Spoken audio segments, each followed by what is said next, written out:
Bonjour à tous. Je me présente Serge Tremblay. Je suis l'animateur pour l'après-midi, pour cette dernière après-midi du marathon virtuel Microsoft 365. Pour ceux que c'est les nouvelles présentations que vous venez voir, bienvenue. Pour les autres, j'espère que vous avez apprécié ce que vous avez vu jusqu'à maintenant. Notre prochaine conférence, ça va être fait par Théophile Chenin, qui va nous parler des capacités d'intégration entre Power Apps et Microsoft Teams. Alors, Théophile, c'est à toi. Amuse-toi bien pendant les 50 prochaines minutes, puis tu peux minimiser aussi la fenêtre qu'il y a dans le coin en bas, si tu ne veux pas l'avoir. Merci beaucoup. Bonne présentation, Théophile. Merci Serge pour cette introduction. Merci à tous d'être là ce soir pour moi, puisqu'on est à Paris, chez moi. Donc, comme me disait Serge, je vais vous parler des capacités d'intégration entre Power Apps et Teams, surtout des nouveautés qui ont été annoncées récemment. Donc, je suis Théophile Chenin et vous pouvez me retrouver sur LinkedIn et également sur Twitter. Alors, les quelques slides classiques du Virtual Marathon. Le Virtual Marathon a été organisé par Global Microsoft Community, qui sont les célèbres organisateurs également de la SharePoint Conférence, qui est une conférence très attendue tout au long de l'année, sur lesquelles on y annonce beaucoup de nouveautés. Hop, pardon, j'ai un petit souci de présentation.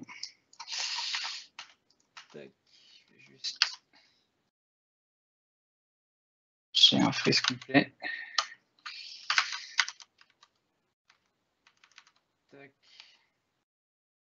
Je vais relancer la présentation. Toujours pas. Donc, je vais rester comme ça pour l'instant. Donc, la SharePoint Conférence qui est renommée cette année Microsoft Collaboration Conference, afin d'élargir un peu les scopes pour inclure du Teams notamment, mais également tout ce qui va toucher à la Power Platform. Donc, ça se passera au mois de mars 2021 à Las Vegas. Un grand merci à tous les sponsors de cet événement, sans qui ce type d'événement ne serait pas possible, sans qui on ne pourrait pas partager autant notre passion avec vous. Et donc, je vais enfin me présenter. Donc, je suis Théophile Chenin, je travaille pour la société Abalone, pour qui je suis architecte Microsoft 365. Nous sommes basés à Paris, en France. Ça va faire à peu près 9 ans que je travaille dans l'écosystème Microsoft. J'ai commencé par SharePoint on-prem, comme beaucoup, donc le monde de la collaboration on-prem, et puis au fur et à mesure, on a évolué avec les produits Microsoft vers Office 365 et maintenant Microsoft 365. Et en élargissant également le scope de la collaboration, notamment avec l'arrivée de Teams. Et puis aussi avec toutes les possibilités low-code qui s'offrent à nous dans Microsoft 365. Donc aujourd'hui, je peux dire que mes spécialités tournent autour de SharePoint, de Teams, de tout ce qui touche de manière générale aux Office Group, mais également de tout ce qui va toucher aux Business Apps dans le monde Office 365, notamment Power Automate et Power Apps. Donc comme je le disais en intro, vous pouvez me retrouver sur LinkedIn, sur Twitter, sur mon blog également qui est assez récent, sur lequel j'essaie de partager des tips sur Power Apps, sur Teams, etc. Le slide raffle, donc vous avez une loterie qui vous permet de gagner des Oculus Quest. Donc n'hésitez pas à visiter le stand des partenaires pour avoir une chance de gagner ces Oculus Quest. L'agenda pour cette session, je vais donc vous parler de l'intégration entre Power Apps et Microsoft Teams, ce que c'est depuis quelques années maintenant, ce que c'est aujourd'hui et surtout ce que ça va être demain. Donc on va faire un peu une rétrospective de ce qu'il a toujours été possible de faire, de ce qu'il est possible de faire récemment, et surtout de ce qu'on va être capable de faire et tout le champ des possibles qui va s'ouvrir à nous dans quelques mois. Donc, il y aura une petite partie, on va dire, un peu théorique sur ça, qui sera très, très courte. Et on enchaînera sur une démonstration. Alors, j'ai développé une petite application qui s'intègre dans Teams Donc, je vous en ferai la démonstration afin qu'on puisse voir un peu ce qu'il est possible de faire. Et ensuite, on mettra les mains directement côté designer Power Apps, justement pour vous montrer de quelle façon est-ce qu'on est capable de faire ce que je vous aurais montré juste avant. Et donc, il y aura une petite conclusion et puis surtout des liens utiles, des ressources si vous vous intéressez à ce sujet-là et si vous voulez commencer à mettre les mains dedans. Alors, au niveau donc de cette première partie qui va concerner un peu la rétrospective de la roadmap et un peu ce qui va se passer, on a eu au tout début où Teams est sorti, on avait tout de suite la possibilité, je vais fermer ça, tout de suite la possibilité d'ajouter une Power Apps en tant qu'onglet d'une application Teams. Qu'est-ce que ça veut dire? C'est-à-dire que tout simplement, au sein d'une équipe Teams, dans un des channels, je pouvais ajouter un onglet, intégrer une Power Apps dedans, et donc du coup permettre à mes collaborateurs d'interagir avec cette Power Apps directement depuis Teams. Donc ça, c'était un peu la première version basique de l'intégration entre Power Apps et Teams. Relativement récemment, je dirais que ça doit faire 6 bons mois, Microsoft a ajouté un petit bouton en fait dans Teams, dans Power Apps, pardon, dans le designer, sur vos applications qui vous permet en fait de télécharger un fichier zip de votre Power Apps pour pouvoir l'intégrer. Alors non seulement dans votre catalogue d'entreprise, mais également du coup en tant qu'application personnelle dans Teams et également du coup en tant qu'application en onglet aussi dans Teams. Alors qu'est-ce que c'est qu'une application personnelle? Je vais faire un petit laïus dessus. Une application personnelle dans Teams, c'est les applications que vous voyez épinglées à gauche ici. Et donc en fait, on a eu l'opportunité il y a quelques mois de facilement, on va dire, intégrer des Power Apps dans le menu de gauche comme ça. Donc, ce que ça nous a permis aussi, c'était surtout la gestion du SSO. En fait, avant, on pouvait un petit peu bidouiller avec App Studio, qui est l'application qui permet de faire des applications personnalisées dans Teams. On pouvait un peu bidouiller en mettant l'URL de sa Power Apps pour créer une application personnelle, mais on n'avait pas de vraie gestion du SSO. Ça, c'est arrivé il y a 6 mois, donc ce qui fait que vos applications épinglées sur le menu de gauche vont fonctionner dans tous les scénarios, c'est-à-dire que vous soyez en web, que vous soyez, ou alors même que vous soyez donc en client lourd. Donc ça, c'était une première grosse avancée il y a 6 mois, et puis Microsoft a passé à la vitesse supérieure à ce moment-là. Il y avait un gros pain point. Quand on partageait une Power Apps dans Teams, eh bien, il fallait du coup que notre Power Apps en tant que telle soit partagée avec les membres de cette équipe Teams. Comme vous le savez peut-être, une Power Apps, ça se partage avec des utilisateurs pour qu'ils puissent l'utiliser. Et le pain point, c'était qu'on n'avait pas la possibilité de partager notre application avec un groupe Office 365. Qu'est-ce que ça veut dire? Ça veut dire qu'à ce moment-là, au moment où on intégrait notre application en tant qu'onglet d'un channel Teams, il fallait qu'on prenne un par un les utilisateurs de notre équipe et qu'on vienne leur partager l'application Power Apps. Ce qui pouvait être long et fastidieux, alors que derrière Teams, en fait, on a un Office Group qui pourrait très bien nous permettre de partager notre application Teams. Ça, ce n'était pas possible. Et Microsoft a partagé il y a quelques temps de cela un petit workaround qui, en fait, permet d'activer le flag Security Enabled au niveau de l'Office Group, le rendant donc recherchable dans les partages d'applications Teams. Donc en fait, à partir de là, on se dit, si mon application, je vais la partager avec tous les membres de mon équipe Teams, je passe ce petit bout de PowerShell, ou alors je crée une offre de service pour que mes métiers puissent faire une demande pour que les admins passent ce petit bout de PowerShell. On active le flag Security au niveau de l'Office Group, et à partir du moment où c'est fait, quand dans Power Apps, on va cliquer sur partager pour partager notre application, on va pouvoir rechercher notre Teams, notre Office Group, et de ce fait, tous les utilisateurs de notre Teams vont se retrouver avec un accès à notre application, ce qui est beaucoup plus simple. La grosse nouveauté, c'est ce qui est arrivé, on va dire, il y a un mois et demi. C'est l'annonce, la première vague d'update Power Apps de l'année, avec une grosse annonce qui a été faite sur le forum Power Apps M Teams. Donc, on s'est dit chouette, chouette, plus d'interaction. Et effectivement, c'est beaucoup plus d'interaction. Donc, c'est ce sur quoi on va se focus aujourd'hui, puisque c'est les nouveautés que je suis capable de vous montrer.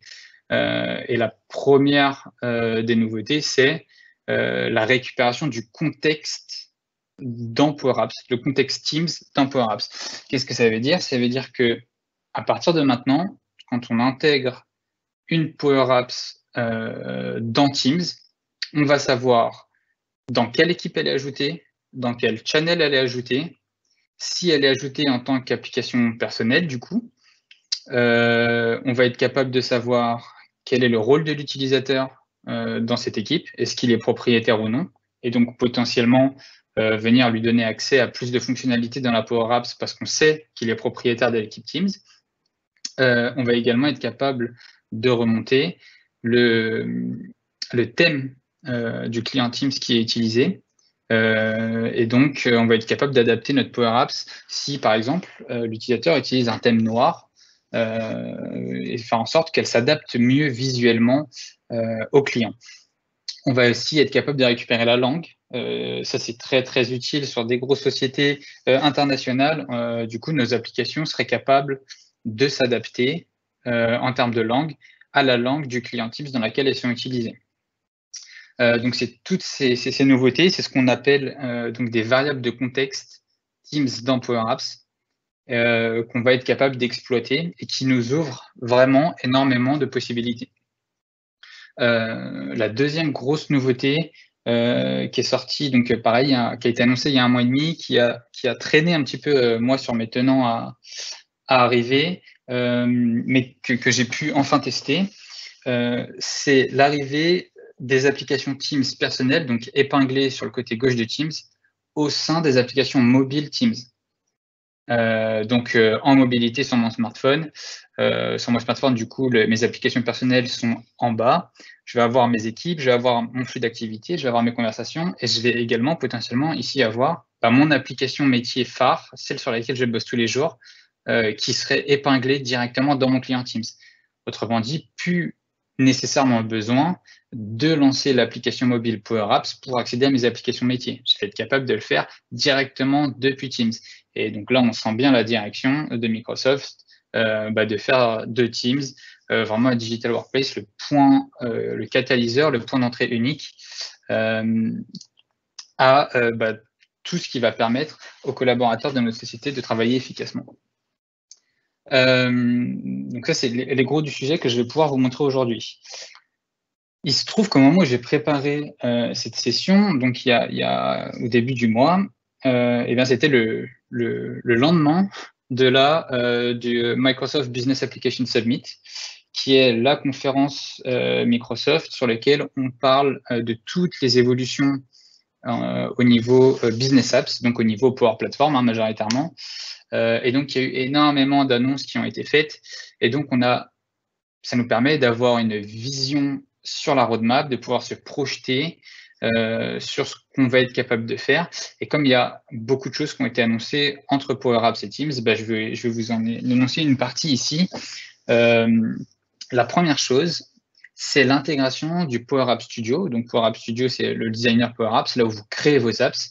Il va être intégré directement dans le client Teams, un peu comme c'est fait aujourd'hui avec Flow. Si je reviens un peu dans Teams, vous voyez que j'ai possibilité directement dans mon client Teams d'avoir ma petite brique Flow ici et de pouvoir éventuellement gérer mes flows directement depuis mon client Teams. Et ils sont en train de faire exactement la même chose pour Power Apps. Donc, on va pouvoir créer nos applications directement depuis Teams. Très bien. La deuxième chose, c'est quelque chose qui est très, très attendu, au-delà même de l'intégration avec Teams, c'est la possibilité d'avoir des modèles permettant de rendre nos applications responsives. Responsive, ça veut dire qu'elles vont s'adapter à la taille du conteneur, donc à la taille du device potentiellement sur laquelle ils sont exécutés. Initialement, quand Power Apps est sorti il y a quelques années, on devait faire le choix entre est-ce que je veux une application au format mobile, est-ce que je veux une application au format tablette. Très bien, sauf que dans les faits, on veut souvent que notre application soit capable de s'adapter soit au PC, donc avec différentes résolutions d'écran, soit au smartphone, soit à la tablette, qu'il soit utilisé horizontalement, verticalement, etc. Donc ça, c'est quelque chose qui a tout de suite été un point de blocage au niveau Power Apps. Microsoft a alors proposé une solution pour faire du responsive, c'est-à-dire on va venir déverrouiller cet aspect, on va dire, loqué au niveau du choix qui a été fait au début, et on va permettre à nos écrans dans notre application Power Apps de s'adapter à la taille du conteneur. Mais une fois que nos écrans s'adaptent, qu'est-ce qu'il faut faire? Il faut faire du placement dynamique sur l'ensemble des composants qu'on a dans notre application. Donc, c'est honnêtement très fastidieux, relativement compliqué à gérer. Ça demande un bon niveau d'expertise dans tout ce qui est le placement dynamique, etc. Et c'est surtout très chronophage, alors que Power Apps est fait justement pour développer des applications rapidement. Donc, faire du responsive aujourd'hui dans Teams, c'est possible. C'est possible, mais à un coût en termes de temps qui n'est vraiment pas négligeable. Et donc là, Microsoft, ce qu'ils vont faire, c'est qu'ils vont intégrer des modèles responsive directement dans Power Apps, ce qui va nous permettre de créer des applications responsive beaucoup plus facilement. C'est un gain de temps énorme. C'est un gain également en termes de qualité, hein, puisque comme tout sera géré directement depuis les modèles de Power Apps, on va gagner en efficacité sur la façon dont on fait nos applications responsive. Pourquoi est-ce que c'est intéressant dans le cadre de l'utilisation de Power Apps avec Teams? C'est intéressant parce que, comme je vous le disais juste avant, on va retrouver nos applications personnelles dans nos clients mobiles. Et donc, si nos applications personnelles ne sont pas capables de s'adapter à la taille de notre mobile, ne sont pas capables de s'adapter en termes de visuel, concrètement, on aura raté ce qu'on veut faire. Donc, il va falloir, une des clés quand on utilise Power Apps avec Teams, c'est de rendre nos applications responsives. Il y a plein de raisons à ça, hein. La première, c'est que typiquement, on ne connaît pas à l'avance la résolution sur laquelle l'utilisateur est. Donc, son client Teams peut éventuellement être plus petit que sur le nôtre. Et donc, si notre application n'est pas capable de s'adapter, il risque de manquer des informations. Le client Teams peut être resizé, hein. Moi, j'aime bien travailler avec mon client Teams qui fait la moitié de mon écran. Donc, si mes applications métiers ne sont pas capables de s'adapter à ça et que je suis obligé de scroller en permanence, je vais avoir un problème. Donc, rendre des applications responsives, c'est quelque chose qui est absolument nécessaire dès l'instant où on fait de l'intégration dans Teams. L'autre nouveauté qui a été annoncée et qui est super intéressante, c'est la possibilité de créer des templates d'applications Teams pour notre société et qu'ils soient personnalisables pour les différents métiers. Un exemple assez classique que moi j'ai rencontré depuis quelques années maintenant que je fais du Power Apps. Au tout début, j'ai développé une application de gestion d'événements avec des inscriptions à des événements, etc. Donc ça, c'était une demande initiale. Très bien, on a fait l'application. Et au fur et à mesure, je me suis rendu compte que c'est une demande qui revenait dans tous les services de la société, en fait. Que ce soit le service innovation pour faire des petites conférences sur des sujets, que ce soit l'IT pour faire des formations sur certains sujets, que ce soit les RH, etc. Donc, typiquement, on va être capable de proposer des templates d'applications Power Apps qui seront après adaptables à chacun des services. Donc, ça, c'est une grosse nouveauté. Évidemment, ce seront des templates qui s'intégreront parfaitement dans Teams. Et une autre des nouveautés qui est très intéressante, c'est la modernisation des contrôles utilisés dans Power Apps. Donc aujourd'hui, si vous prenez le bouton classique de Power Apps et que vous l'intégrez dans Teams, concrètement, on va tout de suite voir que c'est un autre style de bouton qui est utilisé. Là, ils sont en train de basculer tous les contrôles de Power Apps vers Fluent UI, qui est l'interface utilisée par Microsoft pour l'ensemble de ses produits. Donc en fait, demain, quand vous allez ajouter un nouveau bouton dans votre canvas Power Apps, il aura exactement la même tête que les boutons que vous retrouvez dans vos clients. Pareil pour les textbox, pareil pour les drop-down lists, etc. Donc ce qui fait que vos applications sont vraiment complètement intégrées et on ne verra quasiment plus la différence entre le client Teams et les applications qu'on y intégrera. Je vous ai mis du coup quelques slides de ce que ça va donner. Donc, ce sont des screenshots du Business Application Summit.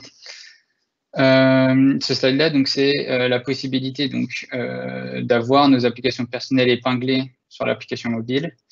Donc là, on voit l'application Power Apps qui est super connue en ce moment, qui est le Crisis Communication, qui a été largement promu par Microsoft à cause de la pandémie Covid.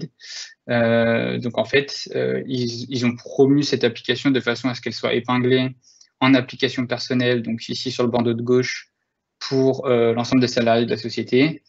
Ça va nous donner accès à tout un tas de ressources concernant la crise. Et on voit que cet utilisateur, sur son smartphone, il va retrouver exactement son application Crisis Communication et va la retrouver au niveau de ses applications personnelles sur son application mobile. Et c'est là qu'on voit la nécessité d'avoir une application responsive et que vous voyez que Microsoft, quand ils ont développé cette application, bah, ils ont bien fait le boulot.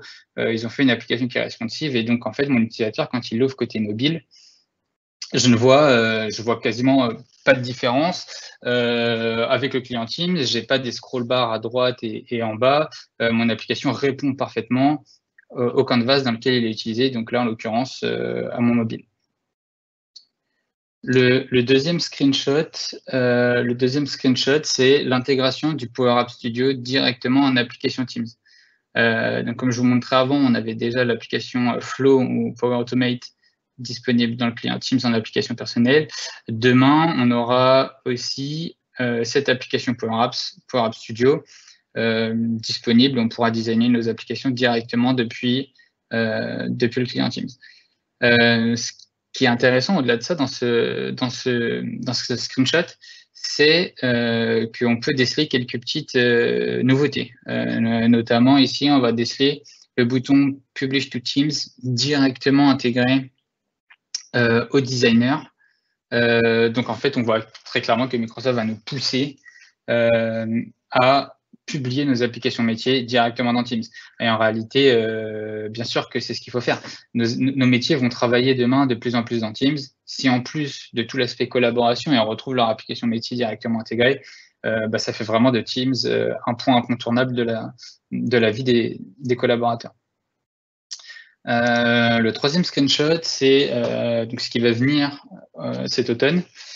Vous avez déjà 3 points notés à gauche. Le premier point, c'est Teams Integration Object.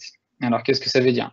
Ça veut dire que dans notre designer Teams, dès l'instant où on dit que c'est une application qui aura vocation à être intégrée dans Teams, eh bien, on aura un petit objet en haut de notre tree view avec tous nos contrôles. Avec donc du coup en disant que c'est une application qui est faite pour aller dans Teams, et depuis cet objet-là, on va pouvoir en tirer toutes les variables de contexte. C'est typiquement ce que vous avez aujourd'hui dans le designer Teams, dans le designer Power Apps, pardon, quand vous créez un formulaire personnalisé SharePoint. Tout en haut de vos différents contrôles, vous avez l'intégration avec SharePoint qui vous permet de récupérer l'élément sélectionné dans SharePoint, qui vous permet de récupérer, savoir si c'est un nouvel élément qui est en train d'être ajouté, une édition d'éléments ou une visualisation d'éléments, qui vous permet de pouvoir pousser vos modifications et de contrôler les différents boutons qui sont intégrés à SharePoint. Donc en fait, ce genre d'intégration object qu'on retrouve aujourd'hui côté SharePoint et côté Power BI, on va le retrouver aussi pour l'intégration avec Teams. Et donc, ça va faciliter grandement l'accès à l'ensemble des informations de contexte Teams. L'autre point, donc c'est le point dont je vous parlais tout à l'heure, c'est la migration des contrôles vers Fluent UI, donc une intégration visuelle beaucoup plus poussée. Et le dernier point, donc c'est la partie responsive, donc c'est ce que je vous parlais aussi, et en fait, c'est ce que montre ce screenshot-là. Qu'est-ce que ça montre? Ça va montrer donc toutes les possibilités de responsive qu'on va avoir au niveau de nos contrôles. Donc, on voit concrètement que le responsive sera majoritairement géré par le contrôle de type container qui existe déjà en preview depuis 6 mois. Et en fait, on va avoir des modèles de responsive ici. Qu'est-ce qui se passe quand mon écran est plus petit? Eh bien, je vais avoir un conteneur qui va passer à la ligne d'un autre, etc. Donc ça, c'est un peu toute la nouvelle gestion du placement des objets qui arrive. Je vous propose sans plus tarder de passer à une démonstration du coup en live de ce qu'on est capable de faire. J'ai imaginé un scénario relativement basique en fait, où je suis membre d'une équipe d'avant-vente et au sein de mon équipe, je vais gérer différentes opportunités qui arrivent sur différentes sociétés. Donc en fait, mon Teams Pre-Sales, donc avant-vente, va contenir un canal par société. Donc là, on voit ici le nom de mes sociétés, Abalone, Contoso, Microsoft. Et je vais gérer mes leads au sein de tous ces canaux. Et donc, du coup, pour gérer mes leads, j'ai une application Power Apps. Mon application Power Apps s'appelle Leads Management. Et étant donné que moi, c'est mon métier de gérer ça, je vais avoir une application qui sera épinglée sur ma menu de gauche ici, une application personnelle. Et c'est une application qu'on va retrouver juste ici.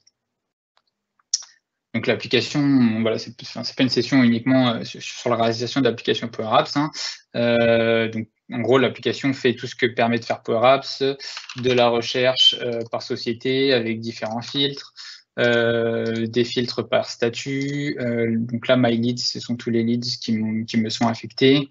Je peux facilement, donc encore une fois, avoir tout type de filtres. Et je peux également avoir des formulaires de saisie pour créer des nouveaux leads, etc. Qu'est-ce qui est intéressant de voir ici en termes d'intégration?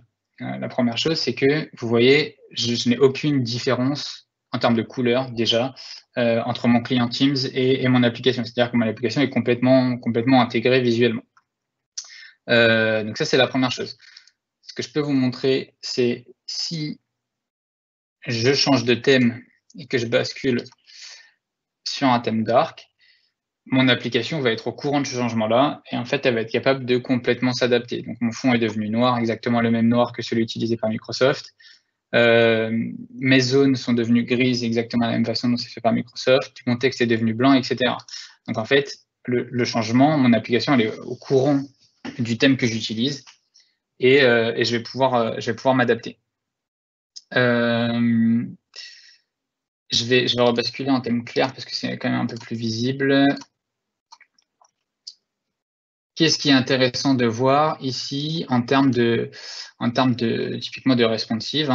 Donc là, j'ai fait du responsive avec du placement dynamique au niveau de mes différents objets.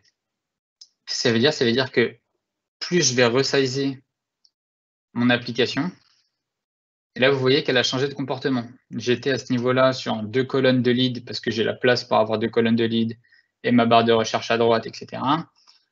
Si je resize mon application et que je passe sur une moitié d'écran, mon application est au courant que donc mon conteneur a changé de taille et je vais avoir plus que mes leads sur une seule ligne. Ma barre de recherche est passée à gauche et ça reste lisible. L'objectif, c'est quoi? C'est que demain, quand je vais ouvrir mon smartphone et que je vais aller consulter mes leads, parce que mon application Leads Management sera épinglée sur mes applications personnelles en bas de mon application Teams de mon smartphone, et j'aurai un affichage qui sera complètement adapté à mon mobile et complètement lisible. Donc ça, c'est la première chose en termes d'intégration purement visuelle. Maintenant, ce qui est très intéressant, c'est que, comme je vous l'ai dit, dans mon équipe avant-vente, je vais avoir un canal par société. Et dans chacun des canaux, je vais retrouver mon application Leads Management. Et en fait, qu'est-ce qui se passe ici? Mon application est complètement consciente du contexte dans lequel elle s'exécute. Donc, elle est consciente qu'elle est exécutée dans le channel d'Abalone, de la société Abalone. Et donc, on est capable de dire à l'application, adapte-toi. Au lieu de montrer tous les leads, ce serait bien que tu montres que les leads de la société Abalone. Et donc, en fait, là, mon application, peu importe dans quel canal je vais, si côté source de données, j'ai enregistré le fait que ce channel-là, c'est le channel Contoso, eh bien, je vais pouvoir pré-filtrer et adapter le comportement de mon app. Donc là, ce que je vais vous montrer, comme quoi c'est vraiment la même application que j'ajoute. Si je viens ajouter une nouvelle app, je vais retrouver, si je tape Leads, je vais retrouver mon application Leads Management qui est juste là. Et sans aucune configuration, au moment où je vais l'ajouter, elle va être consciente qu'elle est ajoutée dans le canal Microsoft. Pourquoi? Parce que côté source de données, j'ai fait matcher l'ID du canal avec la société Microsoft. Et donc, mon application en est consciente. Donc ça, c'est la deuxième chose qui est très intéressante. Donc en fait, voilà, on est capable de savoir dans quel channel elle s'exécute, et donc d'adapter le comportement.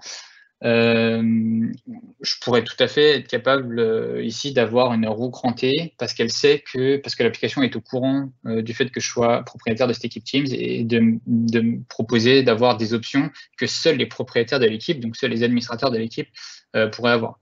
l'application pourrait totalement s'exécuter en français ou en anglais en fonction de la langue de mon client utilisé. Ça, c'est des petites subtilités que je n'ai pas mises en place, mais c'est des choses qui sont possibles. Comment est-ce que ça fonctionne maintenant tout ça? Donc ça, c'est une petite démonstration de ce qu'il est possible de faire.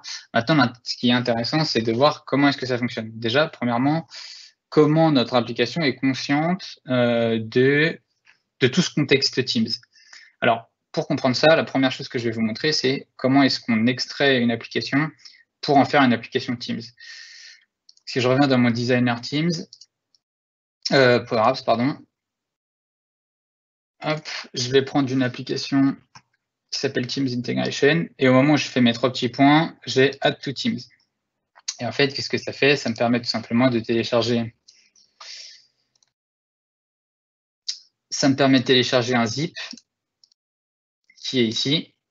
Hop, et ce zip-là, étant donné que moi je suis global administrateur du tenant, je vais être capable, dans les applications, de le charger pour mon tenant. Mais ce que je préfère faire à ce moment-là, c'est l'ouvrir plutôt dans App Studio. App Studio, c'est l'application Teams qui permet de créer des applications personnalisées Teams. Donc là, je vais importer mon zip. Donc, il va reconnaître toute mon application qui a été pré-packagée par Power Apps. Et ce qui est très intéressant de voir, donc là, ici, vous voyez toutes les possibilités d'applications custom. Comme nous, on est dans une application Power Apps, c'est des onglets qui sont exécutés donc, sur le même modèle qu'ici, hein, avec différents onglets dans mon application personnelle. Et ce qui est intéressant de regarder, c'est l'URL qui est proposé dans le content URL. Donc, c'est ce qui est affiché à l'intérieur du client Teams en mode iframe.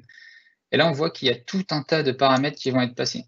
Donc, pour que ce soit un peu plus lisible, je vous ai mis tous ces paramètres ici.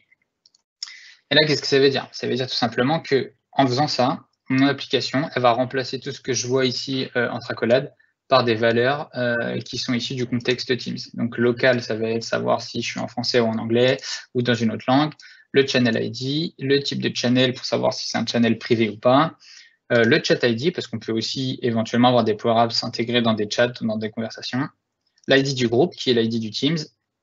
Le type de client, qui va être l'opportunité pour nous de savoir si c'est exécuté en client lourd ou en client web. Est-ce que c'est en full screen? Le Sub-Entity ID, alors ça, c'est quelque chose d'assez intéressant.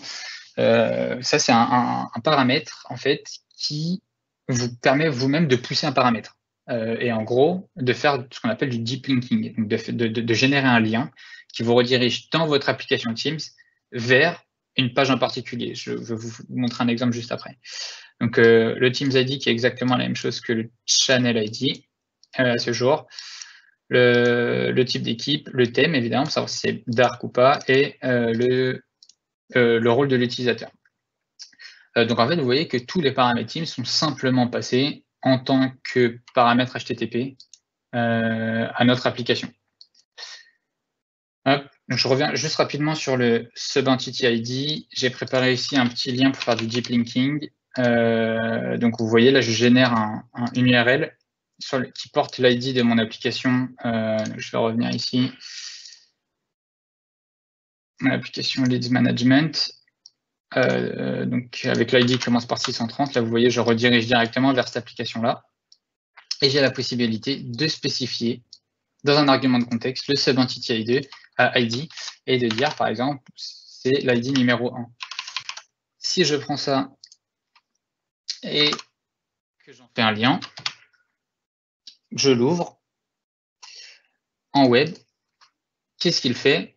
Il sait que je l'ai redirigé vers l'application Lead Management et il se sert du Sub-Entity ID au sein de l'application pour m'afficher un écran en particulier. Là, en l'occurrence, j'ai pris mon lead qui portait l'ID 1.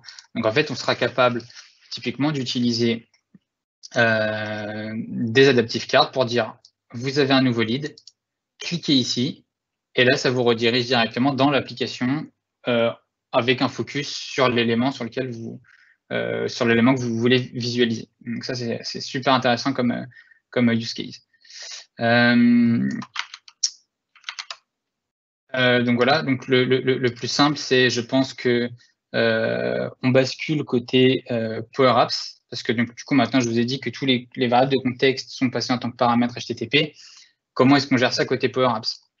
Eh bien, en fait, côté Power Apps, vous avez tout simplement une fonction qui s'appelle param, sur laquelle vous devez spécifier le code du paramètre. Donc, ces codes de paramètres, vous pouvez les retrouver sur la doc de Microsoft, ils sont juste ici, avec les différents paramètres qui sont passés. Donc j'ai mis ce lien dans la présentation, hein, vous pourrez le retrouver à ce moment-là. Et en fait, on va récupérer les différentes valeurs. Alors, maintenant, qu'est-ce qu'on fait de ces valeurs? Parce que c'est bien beau de savoir que mon utilisateur, il a un thème noir, un thème dark, mais maintenant, il faut que j'adapte mon application en fonction de ça. Donc moi, la première chose que je fais, et je dirais que c'est une des premières, entre guillemets, bonnes pratiques, c'est de venir stocker ces variables-là dans ces paramètres-là, pardon, dans des variables dans Power Apps. Et donc, pouvoir y accéder relativement facilement. Donc, ce que je fais au démarrage de mon app, je définis deux types de variables. Je définis une variable qui va contenir le contexte Teams. Donc, vous voyez qu'ici, elle va contenir un paramètre group ID, team ID, channel ID et user role que je vais aller chercher dans les paramètres HTTP. Et donc, en fait, à tout moment dans mon application, j'aurai un accès super rapide à cette information-là. Donc, typiquement, est-ce que mon bouton est visible pour les admins? Enfin, si mon bouton doit être visible que pour les administrateurs du Teams, je peux faire une condition directement sur la variable user role. Et ensuite, j'ai une autre variable que j'aime appeler app settings avec les différentes couleurs de mon application, etc. Ce que je fais à ce moment-là, c'est que je vais définir, on va dire, 3 couleurs majeures, le background, les différentes zones et la couleur du texte, qui sera forcément différente en fonction de si j'utilise un thème noir, un thème classique ou un thème contraste. Donc pour mon background, en fait, ce que je fais, c'est que si mon thème est noir, je lui donne le code RGBA du background de Microsoft en thème dark. Si c'est un contraste, c'est un noir pur. Et si c'est pas ni dark ni contraste, c'est-à-dire que c'est le thème par défaut, en fait, je lui donne ici le code RGBA du gris par défaut que vous avez utilisé dans Teams. Sur le même modèle, je vais définir les zones de couleur. Et sur le même modèle, je vais définir quelle couleur est mon texte. Si j'utilise un thème dark ou un thème contraste, mon texte sera blanc. Si au contraire j'utilise le thème classique qui est plutôt clair, j'aurai du texte noir. En fait, ça me permet à tout moment de faire référence à ces variables dans mon application. Typiquement, là, cette application-là, au niveau de l'écran, donc de mon screen, donc sur la propriété fill qui correspond au background, si ici je mets white, je vais avoir un background blanc. Et donc du coup, si ici je lui mets ma variable à background color, je vais avoir, donc là par défaut c'est le gris du thème classique de Teams, mais si mon utilisateur change de thème, alors les paramètres seront au courant de ce changement de thème. Et donc, mon app background prendra une autre couleur grâce au switch qui a été fait juste ici. Et donc, le fond de mon application aura une autre couleur. Donc, en fait, j'utilise cette méthode-là pour absolument tout, définir tous les contrôles, toutes les couleurs que je vais utiliser dans mon application. Je me base toujours sur ces variables-là. Maintenant, ce qui est intéressant de voir, c'est comment est-ce que je gère le fait que mon application soit gérée soit côté app personnel, donc ici, où là, je vais lui dire, elle n'est pas au courant, enfin, elle sait que c'est une app personnelle, du coup, on n'est pas focus sur une société en particulier. Et par contre, là, ici, comment est-ce que je fais pour dire à mon application, là, affiche-moi que les leads d'Abalone. Donc, pour faire ça, déjà, il y a un travail préparatoire au niveau de la source de données, c'est que au niveau de mes sociétés, donc quand je vais rentrer un lead, quand je vais avoir mes différentes sociétés qui seront renseignées dans ma base de données, donc je vais retrouver le logo, le nom, la description, l'adresse, etc. Eh bien, je vais enregistrer le channel ID de la société. Alors, le channel ID, il est assez facile à avoir quand on est en web. On navigue sur le channel et puis vous allez le trouver juste dans l'URL. au niveau du paramètre thread-id.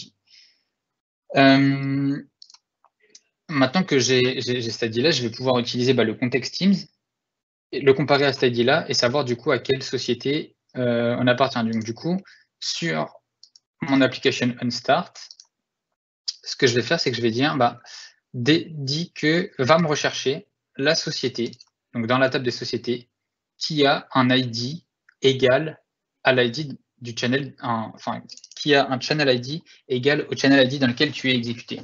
Donc là, typiquement pour Abalone, mon channel ID, c'est celui-ci. Là, ma Power Apps, je vais aller faire une recherche et il va me trouver un résultat. C'est cette ligne-là. Et donc, directement, je peux lui dire, très bien, si tu as trouvé une société, dans ces cas-là, navigue vers l'écran des leads d'une société en particulier. Donc, en fait, je vais venir me servir des paramètres qui sont définis pour regarder si je trouve une correspondance. Si je trouve une correspondance, je change d'écran et je le redirige, du coup, vers l'écran des leads d'une société qui est celui-ci. Donc ça, c'est l'écran de base avec toutes les sociétés. Et là, c'est l'écran des leads d'une seule société. Donc en fait, ça va être de cette façon-là dont on va gérer en fait un comportement différent suivant si c'est exécuté dans un canal. Alors déjà, il faut que ce soit exécuté dans un canal connu. Si jamais mon application elle est exécutée dans un canal qui n'est pas connu, comme par exemple le canal comme par exemple le canal général, si je viens ajouter mon application Lead Management, qu'est-ce qu'on voit en fait?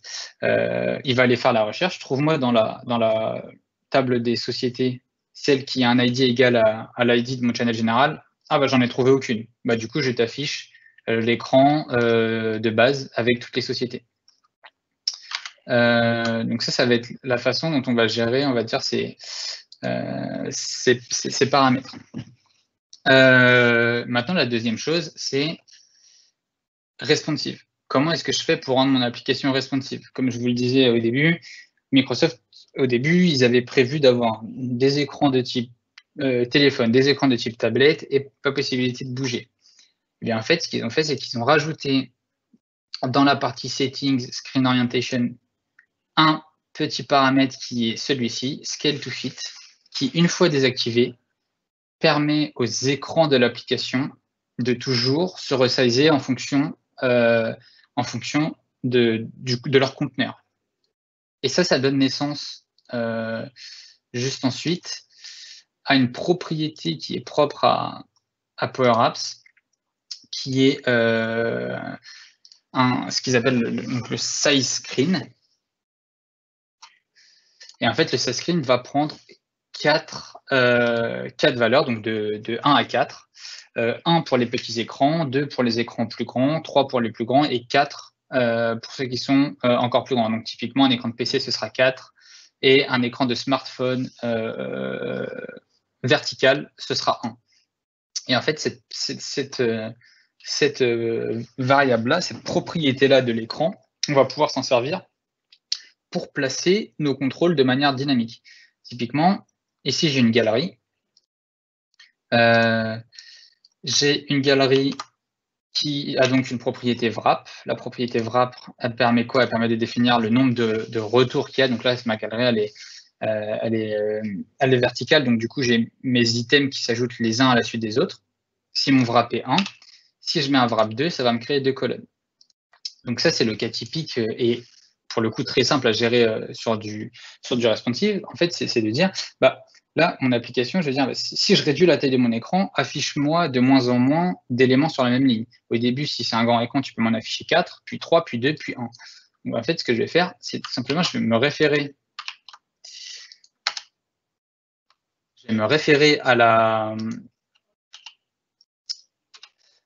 à la propriété parent size, donc ce qui est la taille de mon écran. Et je veux dire, si la taille de mon écran est égal à 1, alors affiche-moi un seul élément. Si c'est égal à 2, affiche-moi 2 éléments, ainsi de suite.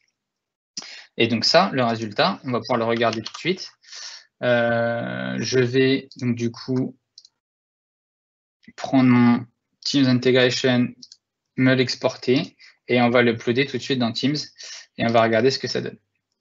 Donc, je viens dans mon App Studio. Alors, l'upload du Teams de l'application dans le catalogue de l'entreprise, ça peut être fait par les administrateurs au niveau de la gestion des apps, parce qu'on peut uploader des nouvelles apps. Moi, en tant que, on va dire que développeur, je préfère utiliser l'App Studio, comme je vous le disais tout à l'heure, pour aller tester l'application et me l'installer à moi-même. Donc là, je m'installe l'application via le zip que j'ai exporté juste avant. Et donc là, on voit que la taille de l'écran est égale à 4 et que donc, je vais avoir mes 4 colonnes. Et on voit que je vais récupérer mes différents paramètres. Je sais que j'utilise le thème défaut, je sais que mon client est en anglais. C'est une application personnelle, du coup, j'ai aucun groupe ID, j'ai aucun channel ID, j'ai aucun team ID et j'ai aucun user role. Pourquoi? Parce que je ne suis pas dans le contexte d'une équipe. Si je prends cette application et je l'exécute en onglet d'équipe, je vais avoir ces paramètres-là qui sont directement remplis. D'ailleurs, bon, là, juste la petite preuve que ça se change bien. Si je recharge mon application en changement de thème, on voit que mon thème est passé à dark et que donc mes variables que j'ai définies tout à l'heure sur app background ont changé de valeur et font en sorte de correctement s'adapter au thème de l'utilisateur. Pardon Théophile, il te reste 4 minutes. Ok, ça marche. Je vais juste montrer la partie responsive. Donc là, on voit que mon écran est grand, j'ai donc 4 éléments et plus je vais ressaisir mon écran, plus je vais diminuer le nombre d'éléments qui s'affichent sur mon application. Donc, ici, on a un gros intérêt à faire du responsive. Je rebascule rapidement pour le slide de conclusion. Premier point, si vous intégrez vos applications dans Teams, faites en sorte qu'elles soient responsives. C'est compliqué si les applications ne sont pas responsives parce qu'on n'est jamais sûr de comment est le client dans lequel elles sont utilisées, etc., comment c'est utilisé par nos utilisateurs. C'est aujourd'hui un effort supplémentaire, mais c'est quelque chose qui vraiment accélérera l'adoption de vos applications dans Teams. Pour ce faire, vous activez le paramètre Scale to Fit, enfin vous le désactivez plutôt, comme je vous ai montré dans les paramètres de l'application, dans la partie taille d'écran et orientation. Abusez de l'utilisation du conteneur. Le conteneur, c'est cet objet Power Apps, ce contrôle Power Apps qui permet de faire du placement dynamique qui est propre à lui-même. Et c'est clairement là-dessus que Microsoft va investir pour faire des modèles responsifs. Donc, dès aujourd'hui, si vous construisez des apps, utilisez les conteneurs, abusez du conteneur pour placer vos éléments. Vous gagnerez en temps lorsque Microsoft sortira tous ces modèles d'applications responsives parce que ça se basera sur des conteneurs. Et aujourd'hui, pas d'autre choix que faire du placement dynamique. C'est-à-dire, si mon écran fait telle taille, alors la propriété X de ma textbox n'est pas à 50, mais à 60. Et faire en sorte que le positionnement soit dynamique en fonction de la taille de l'écran. Utiliser des variables Power Apps pour stocker le contexte Teams, ça vous donnera un accès rapide à toutes les informations dont votre app a besoin en permanence en réalité. L'app background, c'est quelque chose dont votre application elle en a tout le temps besoin. Donc stocker ça dans des variables, vous gagnerez du temps. Vous avez énormément de combinaisons à faire avec d'autres connecteurs dans Power Apps. C'est-à-dire que vous avez plein de connecteurs qui prennent en entrée l'ID d'un Office Group, par exemple. Je pense au connecteur Teams, je pense au connecteur Planner. Et en fait, du coup, maintenant que vos applications connaissent l'ID du groupe dans lequel elles sont utilisées, en fait, vous pouvez directement adapter vos applications Teams et peut-être avoir une application Power Apps qui va pousser des tâches dans Planner et qui poussera toujours des tâches dans le planner du groupe dans lequel l'application est ajoutée. Donc, en fait, vous avez des synergies à exploiter avec les autres connecteurs maintenant que vos applications connaissent l'ID du groupe où elles sont utilisées. J'ai d'ailleurs mon collègue Ludovic Perrichon, alors je ne sais pas si sa session est passée, je crois que oui, qui a fait une session sur le connecteur Teams. Donc, si ça vous intéresse, vous pouvez regarder cette session-là aussi. Enfin, je parlerai de la roadmap.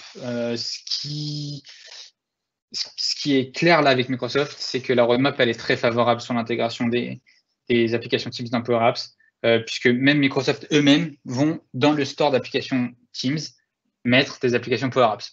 Donc, c'est dire à quel point ils investissent dedans, c'est dire à quel point il y a de l'avenir là-dedans. Donc, concrètement, il y a beaucoup de nouveautés qui arrivent.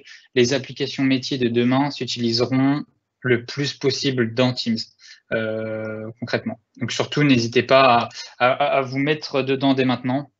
Ce sera bien pour l'avenir. Je vous ai mis également les différents liens vers les ressources utilisées, certaines dont j'ai pu vous montrer et d'autres qui sont très intéressantes, notamment le dernier, qui est une session du Microsoft Business Application Summit qui parle de la roadmap. Les slides du Virtual Marathon sur les donations contre la pandémie Covid. Donc 10% des fonds des sponsors sont reversés aux œuvres caritatives donc sur la lutte contre le Covid. Et enfin, n'hésitez pas à poser vos questions, n'hésitez pas à donner vos feedbacks, c'est important de voir que ces genres d'événements plaisent à la communauté pour qu'ils soient reconduits. C'est une opportunité pour tout le monde d'apprendre beaucoup de choses. Meilleurs les feedbacks sont, plus on aura de chances de poursuivre ces événements online. Il y en a beaucoup qui sont arrivés récemment, donc ça donne à tout le monde l'opportunité d'élargir ses champs de connaissances. Merci à tous pour votre attention. N'hésitez pas à me contacter sur LinkedIn, sur Twitter. Si vous avez la moindre question, parce que là, ça va être un peu short, mais si vous avez la moindre question sur la session, sur tout ce dont on a parlé aujourd'hui, n'hésitez pas à me contacter LinkedIn, Twitter ou via mon blog. Merci beaucoup à tous. Merci beaucoup à toi, Théophile. Merci à vous d'être là. Il y a aussi le Community Zone sur le site web de la conférence où il va y avoir des échanges communautaires aussi où vous allez pouvoir poser des questions. Théophile, je suis certain, il a donné ses informations Twitter, LinkedIn. Donc, vous pouvez communiquer avec lui si vous avez plus amples questions. On va se préparer pour la prochaine session avec M. Levert qui va sûrement nous parler de développement. Alors, à bientôt. Merci.